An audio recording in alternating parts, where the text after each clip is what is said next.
por fin, según las promesas de los profetas,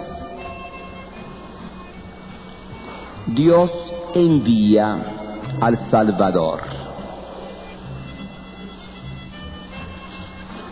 Pero aquí surge el drama del pueblo judío.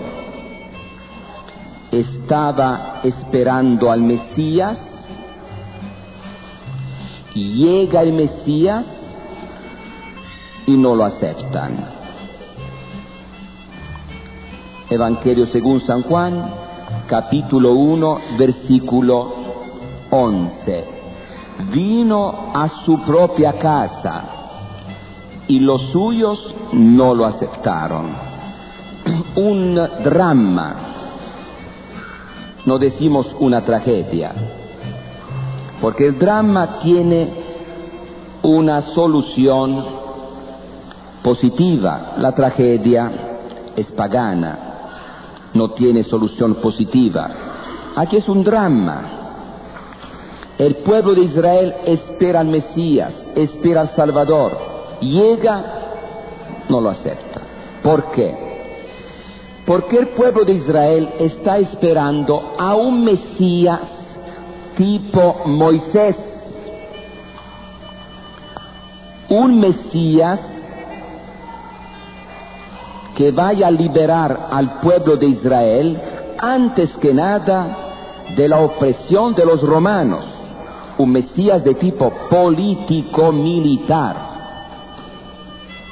Así que cuando llega Jesús, cuando ven la actuación de Jesús, dicen, pero este no sirve, no puede ser.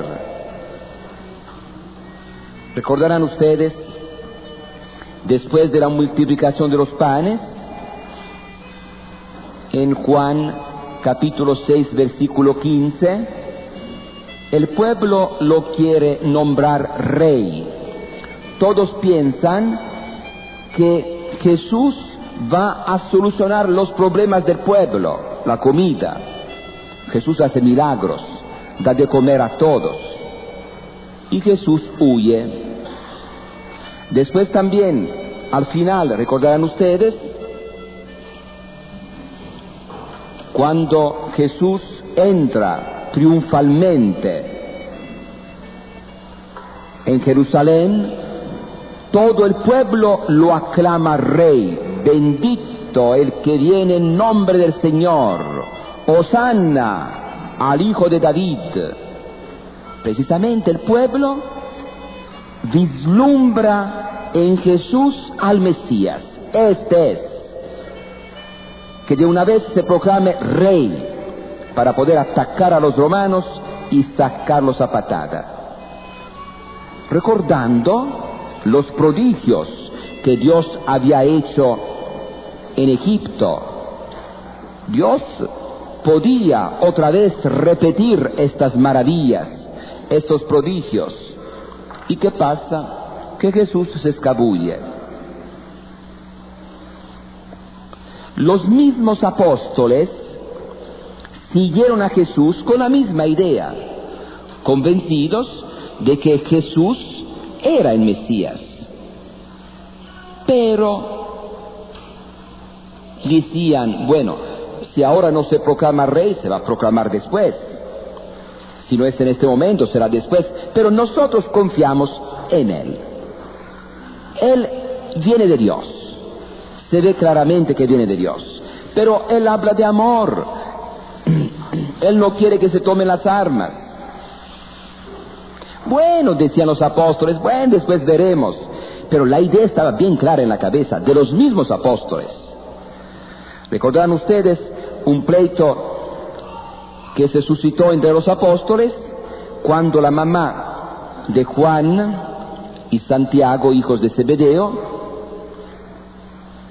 dice a Jesús, yo quisiera que cuando estés en tu reino, uno de mis hijos estuviera a tu derecha y el otro a la izquierda. En tu reino quiere decir cuando tú seas proclamado rey.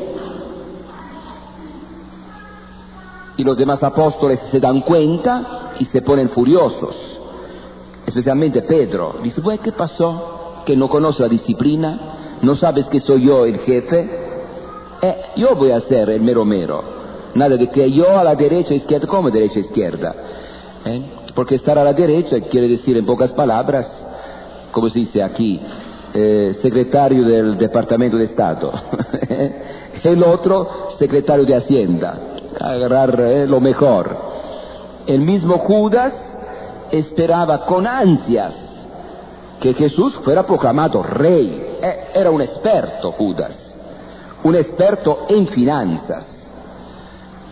Tuvo tanta paciencia, 3 años con Jesús, encargado del changarrito, un poco de dinero que tenían para pagar, y robaba, dice San Juan. Sí, pero cuando ya Jesús va a ser rey y yo voy a tener este cargo tan importante, a ver cómo voy a robar.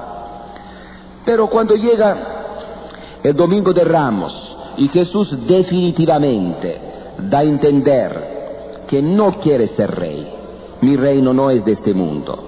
Bueno, entonces Judas dice, bueno, recupero lo que puedo ya, he fracasado, y vende a Jesús. Pero Judas en el fondo también tenía algo de honestidad. Cuando se dio cuenta que Jesús ya estaba en la cruz, se ahorcó. Porque él no imaginaba que de veras la cosa iba en serio. Él pensaba, bueno, yo lo vendo, yo le digo a los sumos sacerdotes, a las autoridades, ¿dónde está Jesús para que lo agarren de noche? Pero Jesús se va a escapar. Él tiene poder. Pero después se da cuenta, no, Jesús no escapa. Lo agarran, lo condenan a muerte y ya está. Esto sí lo traumó totalmente. Se ahorcó. Después que Jesús murió, mismo problema. Los apóstoles desanimados. ¿Por qué? Porque dicen, bueno, entonces fue todo un fracaso. Si este iba a ser rey, ¿cómo va a ser rey? Resucita Jesús. Jesús sube al cielo y la última pregunta que le hacen. Hechos de los Apóstoles, capítulo 1, versículo 6. Ya llegó la hora de restablecer el reino de Israel, siempre lo mismo. Esta idea la tienen bien metida en la cabeza. Los mismos apóstoles piensan lo mismo. Solamente que los apóstoles piensan así, pero confían en Jesús. Poco a poco vamos a entender, poco a poco veremos, hasta el último momento. Llegó la hora ya de restablecer el reino de Israel, y Jesús que contesta. Bueno, son cosas que a ustedes no les interesan. Lo que interesa a ustedes es esto. Recibirán la fuerza del Espíritu Santo y serán mis testigos. Será el día de Pentecostés cuando los apóstoles comprendan, entiendan que Jesús no vino para ser rey de este mundo. Allá entienden. Pero esta mala interpretación del papel de Jesús representó de veras un drama para el pueblo de Israel. Esperaba al Mesías, viene el Mesías, no lo acepta, porque no responde a los ideales del pueblo. Pero al mismo tiempo hay algunos que lo aceptan así como es. María, aquellos pastores, los reyes magos. Hay personas que lo aceptan. Lo aceptaron cuando vino Jesús, pocas personas, y después a lo largo de la historia. No todos aceptan a Jesús.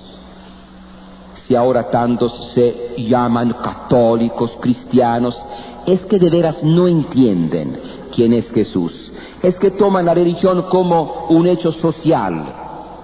Porque si de veras conocieran a Cristo, muchos lo rechazarían. Como en aquel tiempo. Si ahora viniera Jesús a predicar, a hablar, muchos no lo aceptarían. Problema de siempre. Sin embargo, dice San Juan, los que lo recibieron recibieron el poder de ser hijos de Dios. Los que aceptan a Cristo se transforman en hijos de Dios. ¿Por qué hijos de Dios? Porque Jesús es el Hijo único de Dios, por naturaleza. Padre, Hijo y Espíritu Santo. El Hijo, la imagen, la expresión del Padre, el concepto del Padre. El Padre piensa. ¿Qué cosa piensa? Piensa en su ser. Y este pensamiento, concebido, es el Hijo. Un concepto perfecto, tanto que el Hijo es igual al Padre. Y este Hijo, con la naturaleza divina, un día también recibe la naturaleza humana. Cuando uno acepta a Cristo, Cristo le da su Espíritu, el Espíritu Santo, que transformó la humanidad de Jesús para hacerla filial, para que la humanidad de Jesús entendiera, sintiera como la divinidad de Jesús a Dios como Padre. Así que este Espíritu que hizo filial la humanidad de Jesús pasa a los que creen en Cristo, el mismo Espíritu que nos da el Hijo único de Dios. Y estando en nosotros, este Espíritu nos transforma también, para que también nosotros, igual que la humanidad de Jesús, sintamos a Dios como Padre. Nos transformamos en hijos adoptivos de Dios. Es algo realmente grande. Los que aceptan a Cristo se transforman en hijos adoptivos, porque Cristo es el Hijo por naturaleza. Bien, vamos a ver ahora María, la figura de María. María como pobre de Yahvé. Lucas 1:26. Los que tengan la Biblia pueden buscar Lucas 1:26. En el 6º mes, el ángel Gabriel fue enviado por Dios a una joven virgen. 6º mes del embarazo de su prima Santa Isabel, que antes se explica toda esta historia. Nosotros no vamos a ver todo. Que vivía en una ciudad de Galilea llamada Nazaret, y que era prometida de José. Aquí está escrito prometida, pero según la mentalidad, la costumbre de aquel tiempo, era casada. Ya se habían hecho todas las ceremonias, los ritos de matrimonio, solamente que según la costumbre de aquel tiempo, primero hacían estas ceremonias, estos ritos, se casaban, y después de algún tiempo, 6 meses, 1 año, 2 años, empezaban a vivir juntos. Se casaban muy jóvenes las muchachas. ¿Por qué? Porque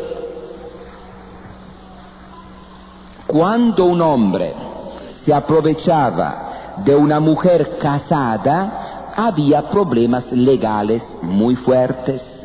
Mientras si un hombre se aprovechaba de una muchacha no casada, no había tantos problemas. Y entonces los papás aseguraban las muchachas casándolas jóvenes. Claro, no vivían juntos, pero ya los demás tenían respeto, especialmente porque había una situación de ocupación militar. Los romanos tenían ocupada la región, así que los soldados fácilmente podían aprovecharse de las muchachas no casadas. Pero si un soldado romano se aprovechaba de una persona casada, una mujer casada, eran problemas tremendos, por la ley romana. Entonces hay que estar con mucho cuidado a no meterse con mujeres casadas, ni los soldados romanos, que eran los soldados de ocupación. Y por eso las dos se casaban muy jóvenes. María, ¿qué edad tendría? Posiblemente 12 años, 13 años. Era prometida de José, de la familia de David. Entonces, posiblemente María y José, los dos, eran descendientes de David, del famoso rey David. solamente que eran parientes lejanos, pero de la misma raza, de la misma tribu, de la misma familia, descendientes del rey David. Y el nombre de la Virgen era María. Entró el ángel a su presencia y le dijo: alégrate, llena de gracia. Llena, ¿qué quiere decir gracia? Belleza. Llena del amor de Dios, de los dones de Dios, de los regalos de Dios. El Señor está contigo. María quedó muy conmovida por lo que veía y se preguntaba qué quería decir ese saludo. Imagínense, una muchacha está sola cuando oyen a alguien que le habla en la misma casa. Oh, ¿qué pasó? Pero el ángel le dijo: no temas. Siempre cuando Dios interviene, el hombre tiene cierto temor, pero la respuesta de Dios: no temas, María, porque has encontrado el favor de Dios. Vas a quedar embarazada y darás a luz a un hijo, al que pondrás el nombre de Jesús. Dios salva. Será grande y con razón lo llamarán Hijo del Altísimo. Dios le dará el trono de David, su antepasado. Gobernará por siempre al pueblo de Jacob y su reinado no terminará jamás. Aquí se está realizando la profecía de Natán. ¿Recuerdan ustedes? Natán a David, segundo libro de Samuel, capítulo 7, versículo 16, lo que hemos visto en estos días. María entonces dijo al ángel: ¿cómo podré ser madre si no tengo relación con ningún hombre? No tengo relación con nadie. Y aquí se da a entender, según los expertos, los santos padres de la Iglesia, se da a entender como que María y José, por un designio de Dios, por una inspiración de Dios, ya comprendían la importancia de la virginidad sobre el matrimonio. Iban a estar unidos en matrimonio para defenderse de los peligros de la sociedad, pero no iban a tener relaciones. De todos modos, aquí se ve claramente que no habían tenido relaciones. Hoy, ustedes habrán escuchado por radio, había un protestante que dice: allá dice que habían tenido relaciones. No, allá no dice conozco hombre, dice no conozco. Tú le quitas una palabra, no, y dice todo lo contrario. Y son tramposillos estos hermanitos, Y la misma cosa en otra ocasión.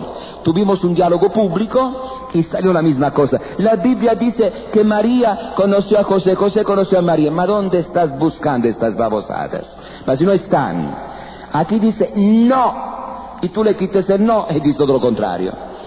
No conozco hombre, quiere decir no he tenido relación con hombre. Contestó el ángel: el Espíritu Santo descenderá sobre ti y el poder del Altísimo te cubrirá con su sombra. Por eso tu hijo será santo y con razón lo llamarán Hijo de Dios. Ahí tienes a tu parienta Isabel. En su vejez ha quedado esperando un hijo. Y la que no podía tener familia se encuentra ya en el 6º mes del embarazo. Para Dios nada es imposible. Todo se hará con el poder de Dios. Dijo María: yo soy la servidora del Señor, hágase en mí lo que has dicho. Qué interesante. María no dijo: quiero garantías. ¿Te comprometes a poner algo por escrito? A ver, primero vamos a consultar a don José, a ver qué dice él, porque si acaso resultaba María embarazada así nomás, no podía decir: fíjese mi querido Josecito, que fue por obra del Espíritu Santo. A ver, dime dónde vive este Espíritu Santo, dime quién es, y arreglo yo con este Espíritu Santo. ¿Quién va a creer Espíritu Santo? Lo que en realidad sucedió, que cuando José se dio cuenta que su esposa estaba embarazada, empezaron los problemas. ¿Qué pasó? Imagínense también ustedes las burlas de los amigos. José, un hombre muy honesto, muy santo, que ahora resulta que ya su novia ya está embarazada. ¿Qué pasó? Entonces, don José, bandido, te adelantaste, José, que abusado tú.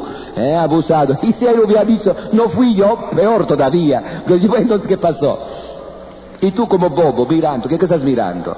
Y no intervienes, no haces algo. Y realmente fue un problema. Esto fue un problema para don José. Vamos a ver Mateo 1:18. Aquí vemos que realmente el problema era serio, no era para jugar. El nacimiento de Jesucristo fue así. Su madre María estaba comprometida con José, pero antes de que vivieran juntos quedó esperando por obra del Espíritu Santo. José, su esposo, era un hombre excelente, no pensaba mal de nadie, no sospechaba nada de nadie. Y no queriendo desacreditarla, imagínense ustedes, la hubiera llevado frente a los tribunales, la hubiera sencillamente mandado a volar, como se dice. Eran problemas serios. Entonces, él no quería problemas, pero no sabía qué hacer. Es un hecho, está embarazada. Que iba a soñar que fue Espíritu Santo, ¿qué cosa iba a soñar? Aquí hubo problemas. Y ella no me dijo nada. Yo aquí no sé nada que sucedió. Así que, no queriendo desacreditarla, pensó firmarle en secreto un acta de divorcio. Según la ley de aquel tiempo, el hombre, él mismo, hacía un acta, firmaba, estás libre, puedes ir con quien quieras. Punto, ya, se acabó. Estaba pensando en esto cuando el ángel del Señor se le apareció en sueños y le dijo: José, descendiente de David, no temas llevar a tu casa a María, tu esposa, porque la criatura que espera es obra del Espíritu Santo. Ahora sí, Dios se manifiesta a José, resuelve el problema y dará a luz un hijo, a que pondrás el nombre de Jesús, pondrás. Él será el jefe de la familia, él tendrá la autoridad, porque él salvará a su pueblo de sus pecados. Dios salva. Todo esto ha pasado para que se cumpliera lo que había dicho el Señor por boca del profeta Isaías.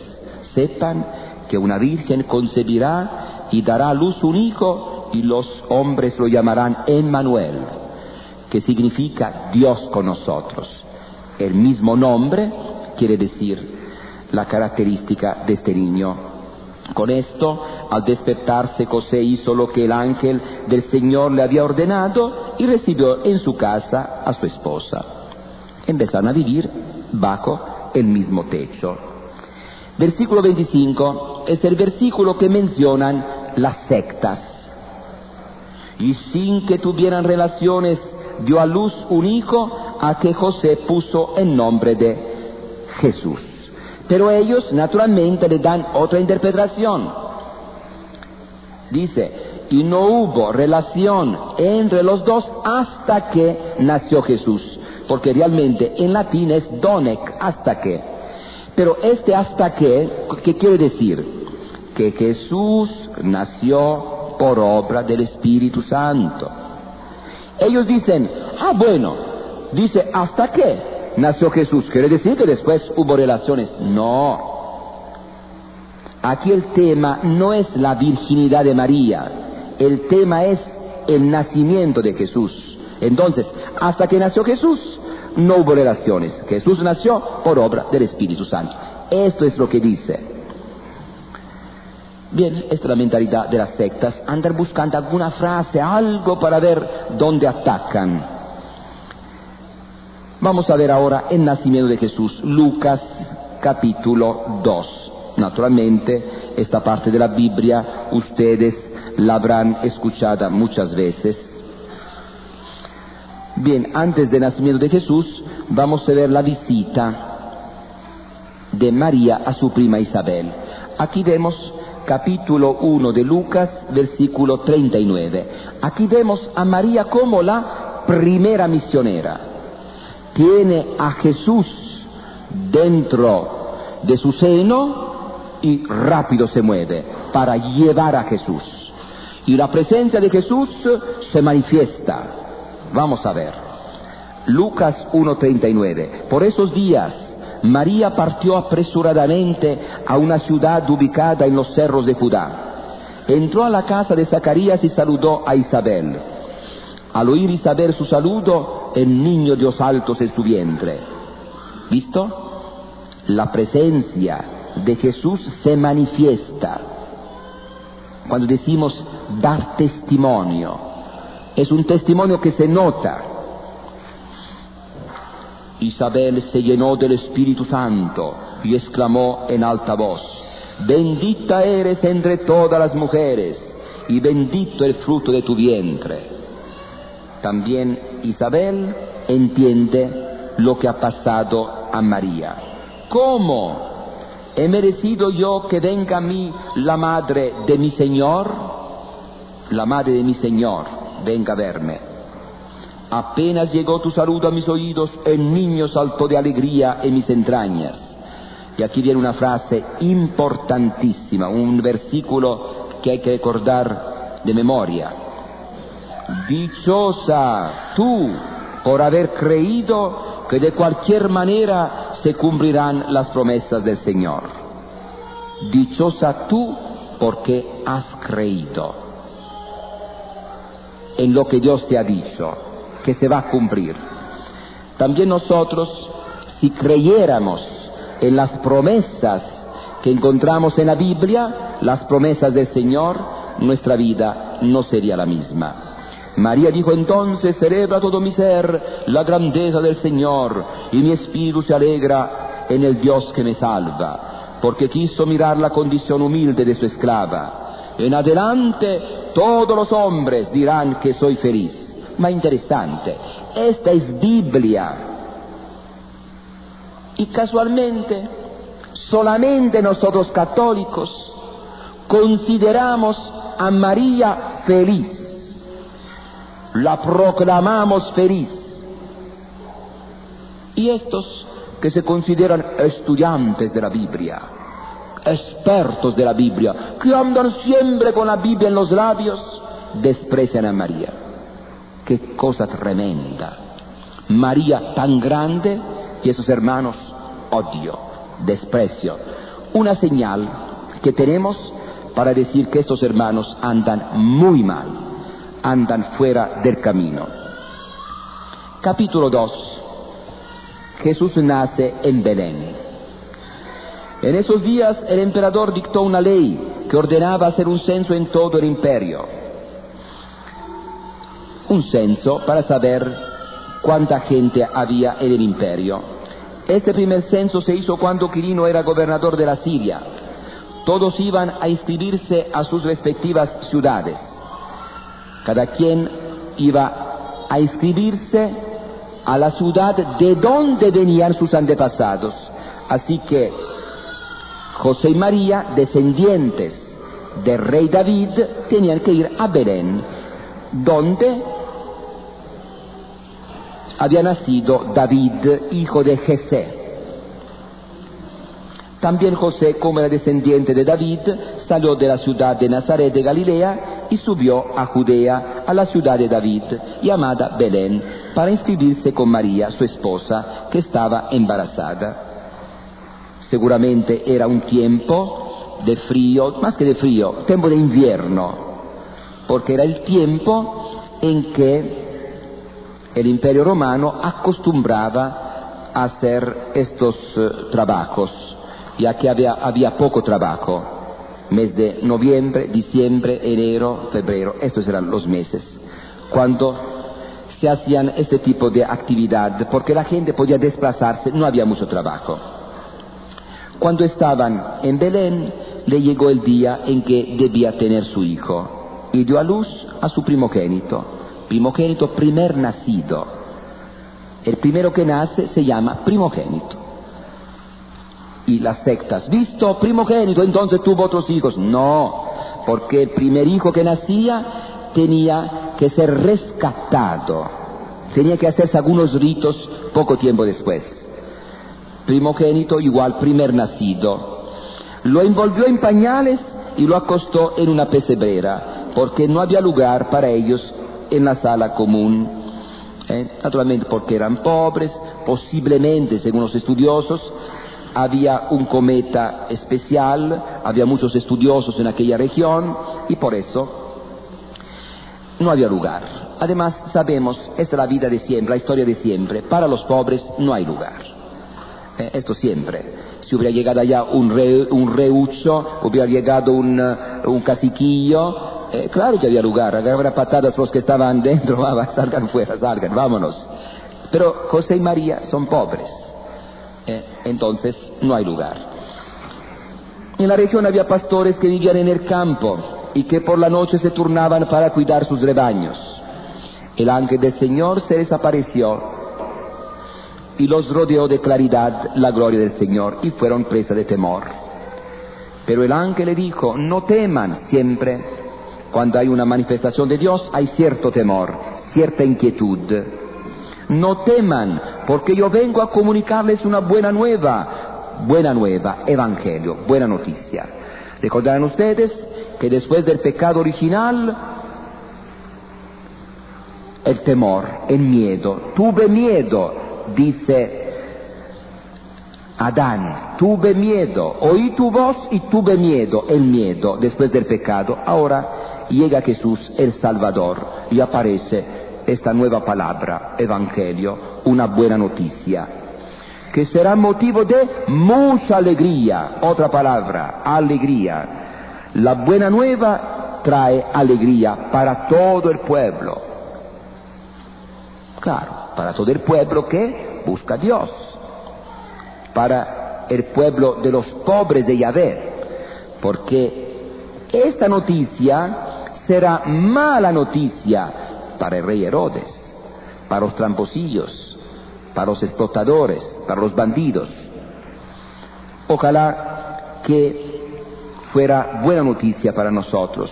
Hoy ha nacido para ustedes en la ciudad de David un Salvador, que es Cristo Señor. En esto lo reconocerán. Hallarán a un niño recién nacido envuelto en pañales y acostado en una pesebrera. De pronto una multitud de seres celestiales aparecieron en torno al ángel y cantaban a Dios: gloria a Dios en lo más alto del cielo, y en la tierra gracia y paz a los hombres. Gloria a Dios y paz a los hombres.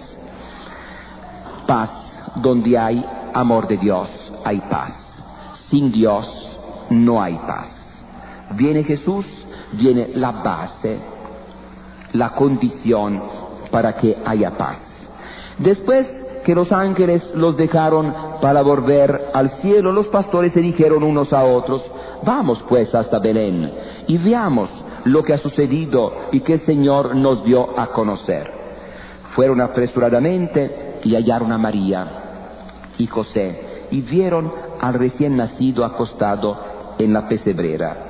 Entonces contaron lo que los ángeles les habían dicho de este niño, y todos se maravillaron de lo que decían los pastores. Así que había María, José, alguna otra persona, y estaban allá. María, por su parte, observaba cuidadosamente todo esto y lo guardaba en su corazón.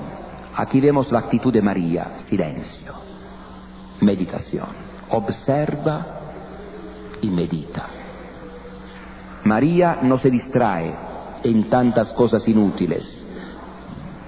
Es una actitud muy importante también para nosotros: observar, ver y pensar y guardar. Todo lo que Dios ha hecho por nosotros en tiempos pasados lo tenemos que ir recordando, hacer memoria.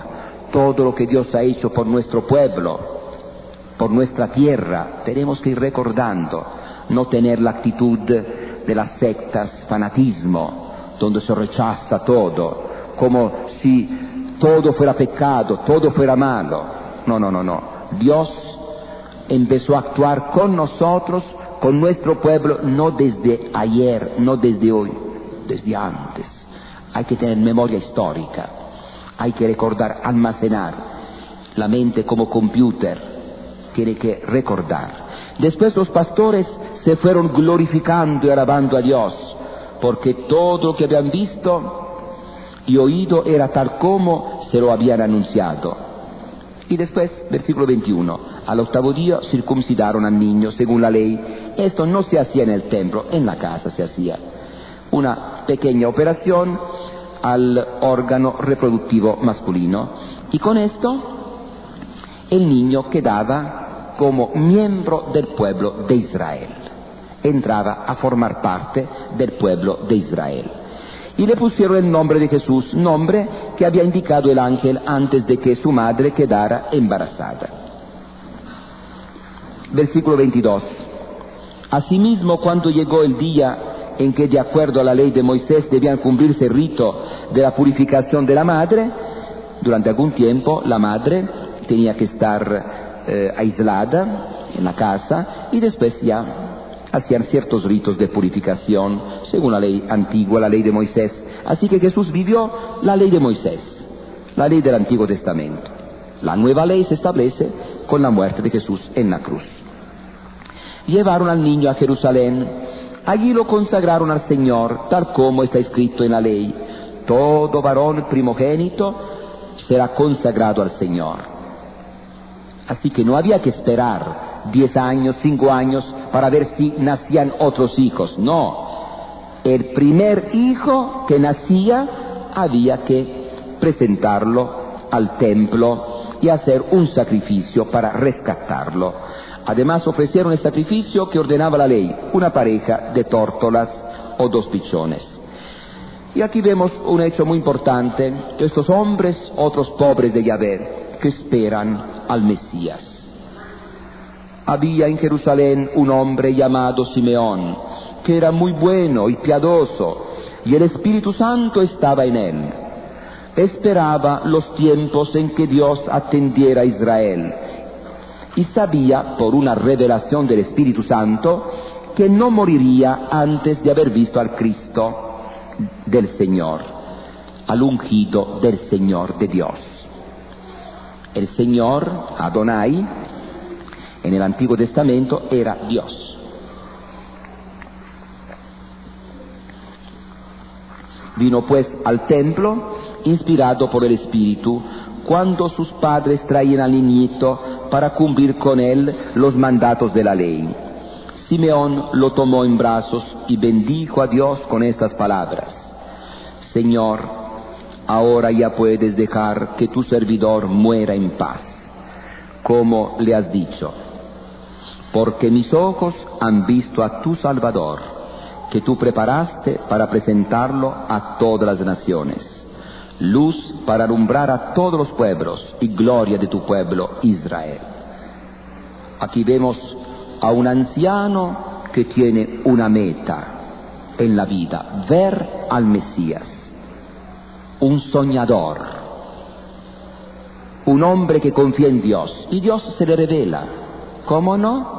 Lo que tú soñaste, lo que tú pensaste, lo que tú siempre has deseado, va a ser realidad. Y cuando ve a Jesús, dice: ya puedo morir en paz. He logrado lo que yo quería. Su padre y su madre estaban maravillados. Esta actitud frente al misterio de Dios: observar, ver, meditar, maravilla. Por todo lo que decía Simeón del niño, Simeón los felicitó y después dijo a María, su madre: mira, este niño debe ser causa tanto de caída como de resurrección para la gente de Israel. Será puesto como una señal que muchos rechazarán. Piedra de escándalo, Jesús.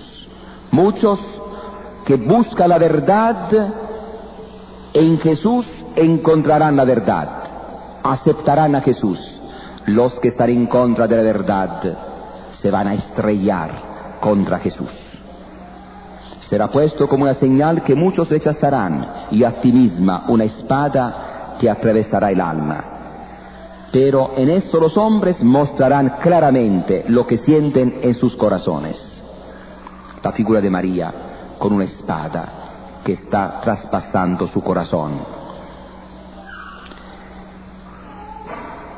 También aquí vemos una profetisa que tiene Ana, que tiene la misma esperanza y está ya esperando y tiene esta misma posibilidad de ver a Jesús.